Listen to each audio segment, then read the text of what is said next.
불안감입니다. 기사 보시죠. 아까 봤던 기사인데 맞습니다. 근데 아까는 피로감에 주목을 했죠. 이번엔 두 번째 줄입니다. 이재명엔 불안감, 이번엔 불안감에 주목을 좀 해보겠습니다. 다음 기사 보시죠. 니나 잘해라. 핀잔들은 이재명입니다. 네, 이재명 대표 경남 창원에 갔는데요. 이런 얘기를 들었다고 하네요. 영상 보고 오실까요? 민주당이 유능한 일꾼들과 함께 윤석열 정권의 폭정을 막아내겠습니다. 경남에 이제 16일 남은 4월 10일 심판의 날에 국민을 무시하는 권력은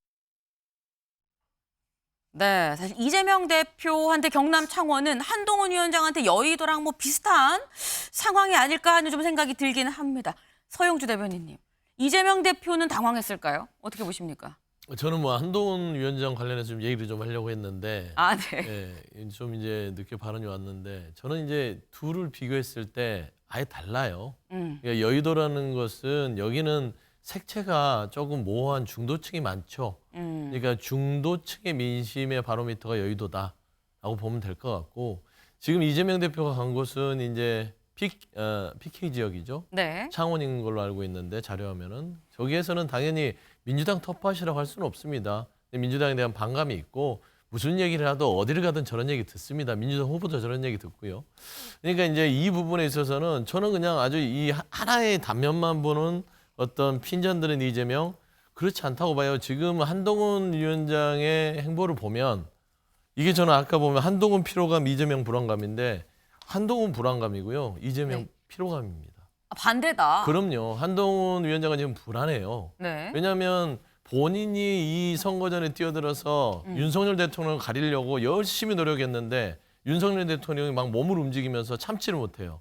본인이 수면 위로 들어서면서 정권심판원을 촉진시켰단 말입니다. 그러니까 한동훈 위원장은 불안하죠. 불안함을 뭘로 가리려고 하냐면 박근혜 전 대통령을 찾아가고요. 이명박 전 대통령을 찾아가고요. 그다음에 이뇨한 혁신위원장을 선대위원장으로 비례에 등극시킵니다. 결국 뭐냐면 윤석열 대통령은 본인 한 장으로 가릴 수가 없으니 포장지가 3장이 더 필요한 겁니다. 박근혜, 이명박, 이뇨한. 이 4장 정도는 있어야 네. 이번 선거에서 윤석열 대통령을 가릴 수 있다. 그 불안감에 여러 가지 행보를 하는 것이고 이재명 대표는 지금 현재 최근에 들어오는 여론들을 보면 한동훈 위원장이 세워놨던 한강벨트, 그다음에 낙동강벨트, 특히나 저기에 나오는 낙동강벨트가 파란색으로 물들었다라는 여러 가지 평가들이 있습니다. 그러니까 그런 부분에 있어서는 이 PK 지역에서 그런 상승세를 우리 민주당이 갖는 것은 한동훈 비대위원장 차원에서는 보수의 이 지지층이 조금 이렇게 분산된 거예요. 결집이 되면 PK 쪽은요 팽팽해야 됩니다. 근데 제가 봐서는 팽팽하지 않은 상황이기 때문에 저는 이 기사만으로는 판단할 수 없고 아까 네. 얘기했듯이 한동훈 위원장은 대단히 불안하고 지금 이재명 대표는 필요하다. 네. 왜냐하면 정권 심판을 외치기에도 필요하다. 음. 그렇게 좀 평가하고 싶습니다. 근데 아까 포장지를 말씀을 하셨어요. 한동훈 위원장은 지금 본인 혼자 안 되니까 뭐 인요한, 박근혜 다른 여러 포장지가 필요하다 그랬는데 이재명 대표는 아예 쓰리톱이잖아요. 네. 그럼 김부겸, 이해찬은 포장지가 아닌 거냐라는 얘기가 나올 수 있습니다. 그러니까 이거는 정권 심판이라는 큰 명제가 있어요. 이번 총선에 있어서는 국민들은 기본적으로 2년 동안 윤석열과 잘했느냐라는 부분에 있어서는 정권 심판을 할 것인가 말 것인가예요. 네. 그 기본적인 기저가 있기 때문에 결국에는 야당에서는 김부겸, 이해찬 이거는 안정적인 운영을 위한 하나의 어떤 선대위 구성이라면 지금 여당에서는 윤석열 대통령을 가리는 게 가장 큰 숙제입니다. 왜냐하면 이 심판의 대상이 윤석열 대통령이고 윤석열 대통령이 보이기만 하면 막 그 국민들 민심이 정권 심판하겠다 그거예요. 근데 한동훈 비대위원장이 나름 공천 과정에서는 한 장으로 잘 덮었고 윤석열 대통령도 가만히 있었는데 거의 끝날 무렵에 이종섭 호주대사부터 황상무부터 뭐 대파까지 대통령이 움직여버리니까 이걸 가릴 수가 없죠. 그걸 가릴 수 있는 유일한 사람들은 박근혜 전 대통령, 이명박 대통령, 이뇨한 전 혁신위원장 이 3장으로만 덮어야만 가능하다. 이제 그 얘기를 하는 것입니다. 네. 근데 민주당은 쓰리톱으로 안정적인 시스템이다. 하지만 한동훈 위원장은 세상의 포장지다라고 거듭 주장을 하셨어요. 네. 일단 이재명 대표, 뭐 지금 말씀은 이재명 대표가 오히려 피로감이다. 정권 심판 계속 얘기하는 게 좀 피로감이다라고 말씀을 하셨는데 이재명 대표 입장에서는 지금 어쨌건 전국을 다니면서 계속 정권 심판 얘기를 하고 있는 중입니다. 마이크를 잡지 않은 상태에서 뭔가 기자회견을 이 형식을 빌어서 지금 유세를 하고 있는데요. 다음 기사를 좀 볼까요? 이재명 거칠어진 입, 연일 탄핵 시사입니다. 친명들도 고개를 돌린다라는 얘기예요. 이재명 대표 입이 거칠어졌다는데 무슨 얘기를 했길래 이런 얘기가 나오는 건지 직접 들어보시죠. 정신을 차리게 해야 돼요. 정신을 차리게 이번에 4월 10일에 확실히 심판을 해야 그들이 다시는 이런 짓 하지 않습니다. 이런 나라 이렇게 망가지는 거 순식간에 망가지는 거 본 일 있어요? 차라리 없으면 낫지 않았겠습니까? 건드는 것마다 다 망쳐놔요. 네, 차라리 없는 게 낫지 않았겠습니까? 라고 얘기를 했습니다. 윤경호 위원님. 이거 탄핵 얘기한 거 아니야? 라는 얘기가 지금 나오거든요. 탄핵입니까? 아닙니까? 뭐 탄핵이라고 표현을 구체적으로 안 했지만 조국 대표가 꺼낸 3년 너무 길다 이런 것도 다 그런 뉘앙스잖아요. 이게 이제 우리가 박근혜 전 대통령을 국민들이 촛불 들고 국회에서 다수 가결하고 현재에서 받아주고 탄핵을 경험한 이후에 뻑하면 아니 선출직이라도 이제 잘못하면 탄핵할 수 있어 이렇게 됐잖아요. 그런데 그 탄핵을 꺼내는 순간 역풍이 불 거야 라고 얘기했지만 그것조차도 지금은 굉장히 엷어져 버렸어요.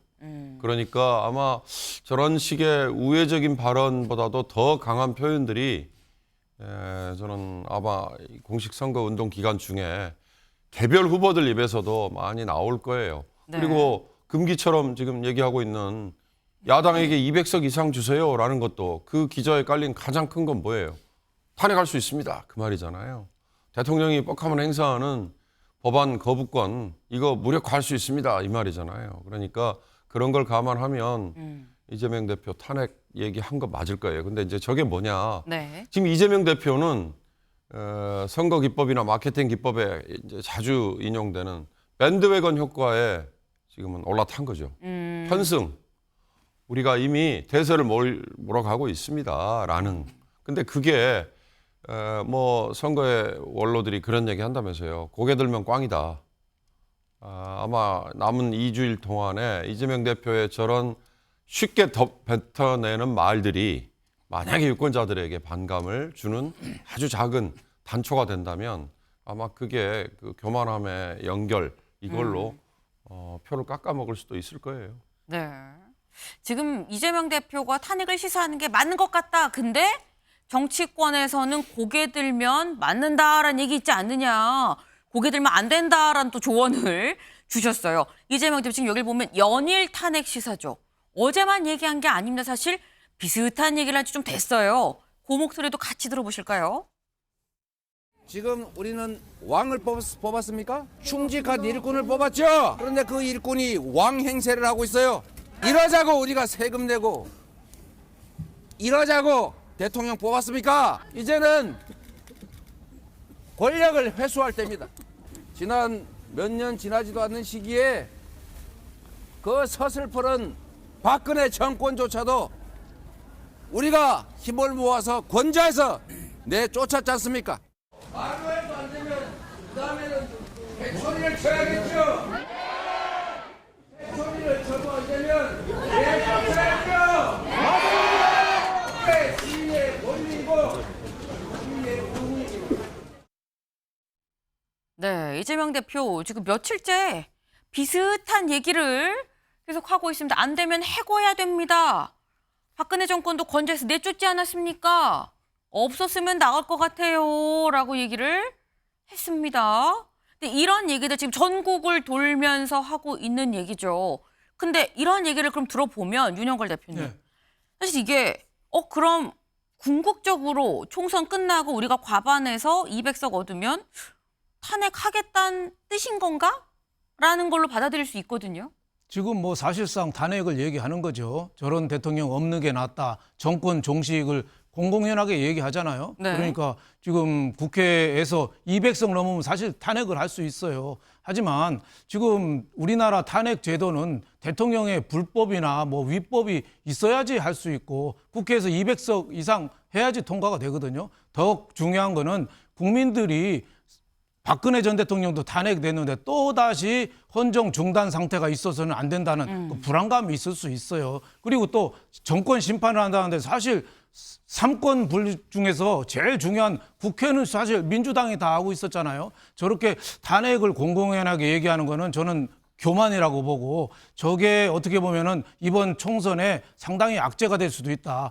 이 중도나 보수층들이 저를 탄핵 진짜 하면 큰일 나잖아. 이래서 투표장으로 몰려가는 그런 사태가 있을 수가 있기 때문에 저는 대선 불복 프레임까지 엮어서 자칫하면 역풍을 맞을 가능성이 상당히 있다고 보여집니다. 지금 이런 얘기 너무 세게 얘기하는 거는 오히려 역풍 불 수 있어요. 보수 결집합니다라고 또 말씀을 하셨어요. 근데 지금 요 기사 여기 밑줄을 좀 같이 볼게요. 친명들도 고개 돌린다라는 이 부분이 있죠. 여기입니다. 이 대표의 발언 수위가 높아지면서 이른바 친명 마케팅을 통해 당내 경선에서 승리했던 후보들이 본선에선 이 대표와 거리 두기를 시도하는 모습도 눈에 띈다. 주로 수도권 험지 후보들이다. 익명을 요청한 한 민주당 후보는 보수세가 강한 이 지역에서 2년 넘게 밭을 다져놨는데 최근 이 대표 강성 발언 때문에 분위기가 안 좋아졌다.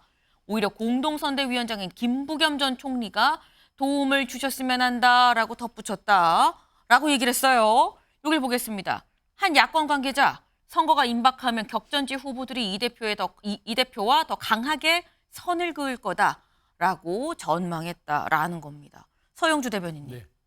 지금 이재명 대표의 얘기가 너무 세면 세질수록 오히려 약간 역풍이랑 뭐 얘가 비슷할 수, 이건 아까는 보수 결집 말씀하셨습니다만 민주당 후보인데 중도층의 표심이 상당히 중요한 이런 지역에서는 역풍이 불어서 오히려 떨어지는 거 아니야라는 우려가 있다는 거거든요. 이거 이재명 대표는 염두 안 뒀을까요?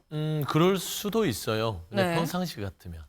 예, 평상시에 총선을 앞두지 않고 정권 초반에나 이랬을 때 탄핵을 얘기하거나 정권을 내려오게 해야겠다라는 것들은 굉장히 거부감이 있죠.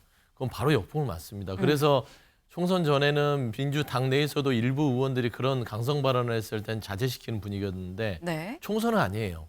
저는 이게 이 시점이라든지 기류를 파악하고 던지는 메시지 같습니다. 하나의 시점을 보면 최근에 조국혁신당의 이변을 보고 있습니다. 제가 이제 처음 얘기했지만 민주당과 조국혁신당의 차이는 무엇인가? 맛이에요. 조국혁신당은 매운맛이고 네. 민주당은 좀 덜 매운맛이다. 순한 맛이다. 요즘에 같이 똑같이 매운 거 아니야? 뭐 그런 얘기도 나와요. 그러니까 이제 그 강도를 높이는 이유는 총선을 앞두고 각 지지층을 가지고 계산하는 게 아니라 중도층에 대한 지금 흐름을 봅니다. 이런 추이에서 중도층의 많은 부분들이 정권 심판에 매운맛을 원하고 있다. 라는 것들을 감지하기 때문에 이런 메시지가 나오지 그냥 아무 생각 없이 느낌대로 그냥 막 하고 싶은 말을 하는 게 아니에요. 모든 게 메시지는 전략대로 움직입니다. 네. 그런 측면에서는 지금 현재 조금 과하게 탄핵을 얘기한다 하더라도 네. 중도층의 민심 자체가 그걸 요구하고 있습니다. 지금 매운맛을 요구하고 있는 것이고 여기에 역풍을 불지 않기 때문에 이런 발언들이 가는 것이고 또 일견에서는 조국혁신당과 선의의 경쟁이라고 해야 될까요? 좀 이런 정권 심판에 요구하는 그런 지지층들을 흡입하기 위한 네. 또 그런 메시지 경쟁도 있을 수 있다. 다만 이제 아까 앞서 얘기했듯이 보수 지지층의 결집은 있을 수 있다. 네. 그럼에도 불구하고 중도층을 잡는 데 있어서는 나쁘지 않는 메시지라고 판단한 것 같습니다. 지금 말씀은 평상시 같으면 역풍인데 지금 이재명 대표가 괜히 저런 얘기하겠느냐. 중도층이 그 멘트를 원하는 거다라고 지금 말씀을 하셨어요. 강전혜 변호사님. 네. 중도층이 매운맛을 원한다는 분석입니다. 저는 그렇게 생각하지 않고요. 지금 오히려 조금 아까 띄워주셨던 김부겸 전 총리 지금 공동선대위원장 하고 계시죠. 네. 김부겸 전 총리는 지금 이 대표가 쓰는 이러한 과격한 이런 표현들에 대해서 이게 탄핵으로 연결된다는 거 무리한 해석이다. 이렇게 말씀하신 게 바로 중도층에다가 말씀하시는 내용이라고 생각을 합니다. 저는 지금 이재명 대표가 연일 탄핵을 연상시키는 말을 이야기하고 있는 것은 결국에는 조국 대표에 대한 어떠한 견제 심리라고 볼 수밖에 없다라고 생각하는데요. 조국 혁신당이 이제 막 뛰어나오면서 3년은 길다, 선명하지 않습니까? 그런데 중도층에서 지난 정권 지난 총선에서 민주당을 찍었던 많은 분들께서 의아하시는 부분이 있습니다. 너희가 180석을 가지고 윤석열 정부에 대해서 얼마나 견제를 했느냐, 너희는 무엇을 잘했느냐, 이 부분이거든요. 그런데 지금 조국혁신당 새로운 얼굴들로 이제 뛰어나오고 있습니다. 민주당에서는 조국혁신당이 이렇게 커진 것은 저는 민주당의 공천 과정에서의 내용이 있었기 때문에 이렇게 커졌다라고 생각을 하는데요. 네. 그럼에도 불구하고 어쨌든 조국혁신당에서의 이러한 선명한 메시지에 맞춰서 본인들이 180석을 가지고 지금까지 제대로 하지 못했었던 부분, 앞으로 잘하겠다는 이야기를 하고 싶은 모습으로 봐야 될 것이라고 보고요. 네. 결국에는 이재명 대표가 저렇게 이야기하고 있는 것은 저는 중도층에 전혀 소구한 것이 아니고, 그렇기 때문에 김부겸 전 총리가 하시는 말씀, 그리고 김부겸 전 총리가 오히려 선거 유세를 와줬으면 좋겠다라고 하는 수도권 벨트에 있는 민주당 후보들의 마음이 더 중도층에 닿아 있는 것이 아닐까, 그렇게 생각합니다. 네. 중도층의 마음은 이거다. 매운맛이다. 아니다. 순한 맛이다. 얘기가 지금 갈리고 있죠. 중도층의 마음은 4월 10일 돼야 알 수 있습니다. 그동안 사실 이 중도층 마음이 뭔지를 명확하게 누가 더 잘 판단을 하느냐가 이번 총선 승리의 관건이 아닌가 하는 생각이 좀 드네요. 다음으로 넘어가 보겠습니다.